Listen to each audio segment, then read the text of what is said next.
বিএনপিকে জড়িয়ে একটা সরাসরি বিএনপিকে জড়িয়ে একটা নিউজ করেছেন, অথচ পুলিশ প্রশাসনের প্রাথমিক তদন্তে পুলিশ বরাবরই বলে আসছেন ব্যবসায়িক দ্বন্দ্বের কারণে এই নির্মম হত্যাকাণ্ড ঘটেছে।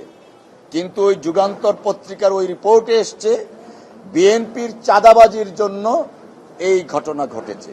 তো আমরা এই সমস্ত অপসাংবাদিকতা এবং রাজনৈতিক উদ্দেশ্য নিয়ে যে রিপোর্টটা করা হয়েছে সেটা নিন্দা জানিয়েছি। পাশাপাশি সম্পাদক সাহেবকে নোটিশ দিয়েছি আগামী 5 দিনের মধ্যে যদি উনি পাবলিকলি ক্ষমা না চান এবং যে জায়গায় এই রিপোর্টটা ছাপানো হয়েছে সেই একই জায়গায় ওনার পাবলিকলি একই কলামে একই সিস্টেমে ক্ষমা চাইতে হবে। আরেকটা বিষয় অত্যন্ত বেদনার এবং দুঃখের, সেটা হলো এই জুলাই গণ অভ্যুত্থানের পরে দুই একটা রাজনৈতিক দল আছে তারা বিএনপিকে টার্গেট করেছে। শেখ হাসিনা ওয়াজেদ যেমন তার নির্দেশে টার্গেট কিলিং হয়েছিল, ঠিক তেমনি ভাবে এখন একটা বিশেষ রাজনৈতিক দল যারা স্বাধীনতার যুদ্ধে বাংলাদেশের স্বাধীনতার বিরোধিতা করেছিল তাদের কতিপয় নেতৃবৃন্দ মনে হচ্ছে তাদের কথায় বিএনপিকে টার্গেট করছে বা টার্গেট করেছে। কালকে এক নেতা বক্তব্য দিচ্ছিলেন, আমি শুনছিলাম যে দল হিসাবে নাকি বিএনপির পতন চায়।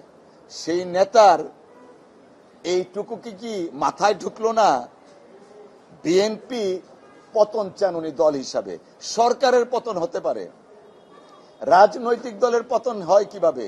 তাছাড়া বিএনপি তো এইভাবে আসেনি।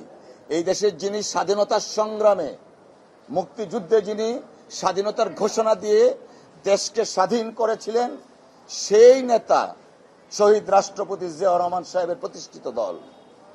এই দেশে যিনি গণতন্ত্র পুনরুদ্ধার করেছেন, সংসদীয় গণতন্ত্র কায়েম করেছেন দেশনেত্রী বেগম খালেদা জিয়ার দল। গত 17 বছর যিনি রাত দিন পরিশ্রম করে ছাত্র জনতাকে নেতৃত্ব দিয়ে ফ্যাসিস্ট হাসিনাকে বিদায় করেছেন এই দল হচ্ছে জনাব তারেক রহমান সাহেবের দল। বিএনপি কোনো আন্ডারগ্রাউন্ড পার্টি না।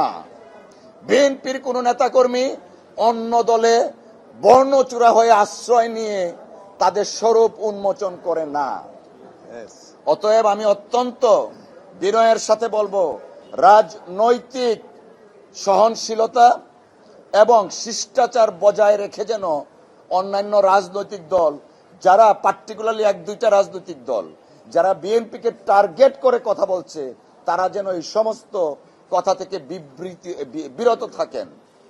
দেশের মানুষ মুখিয়ে আছে আগামী নির্বাচনে এই সমস্ত অপকর্ম বা টার্গেট যারা করছেন তাদের জবাব দেওয়ার জন্য। যদি দেশের মানুষের প্রতি আস্থা থাকে, যদি গণতন্ত্রের প্রতি আস্থা থাকে, যদি সাংবিধানিক ধারাবাহিকতার প্রতি আস্থা থাকে, যদি আইনের শাসন কায়েম করতে চায়, তাদের এই সমস্ত টার্গেট প্রপাগান্ডা, সোশ্যাল মিডিয়াতে টার্গেট প্রপাগান্ডা থেকে বিরত থেকে জনগণের কাছে যান, নির্বাচন করুন। নির্বাচনের মাধ্যমে যদি জনগণ আপনাদেরকে ম্যান্ডেট দেন তাহলে আপনারা আপনাদের জায়গায় যাবেন। অন্যথায় রাজনৈতিক শিষ্টাচার এবং সহনশীলতা বজায় রাখবেন, এই প্রত্যাশা দেশের মানুষ করে। ধন্যবাদ।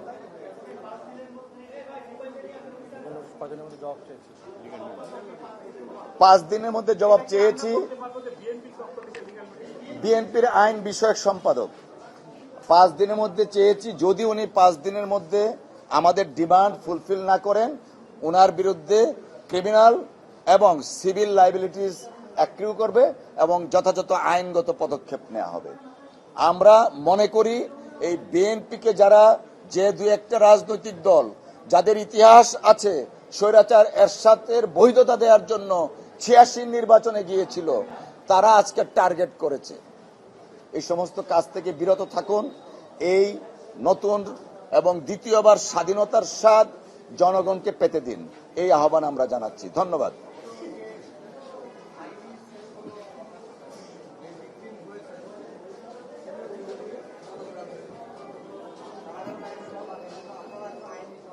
হ্যাঁ, আমরা সেইটা প্রক্রিয়া করছি। আর দেখুন, সবচেয়ে আশ্চর্যের বিষয় হচ্ছে, যাকে মিডিয়াতে দেখা গেছে পাথর নিক্ষেপ করছে, সে কিন্তু এখনো অ্যারেস্ট হয়নি, এবং তার ঠিকানা কোথায়, কোত্থেকে এসছে সেটা তো জানার অধিকার আছে।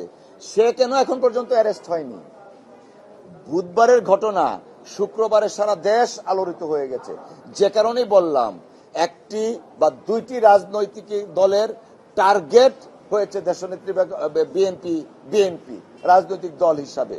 এই টার্গেট কিলিং যেমন শেখ হাসিনা করেছে, ঠিক তেমনি স্বাধীনতা যুদ্ধের পরাজিত শক্তি টার্গেট করছে বিএনপির বিরুদ্ধে। ধন্যবাদ।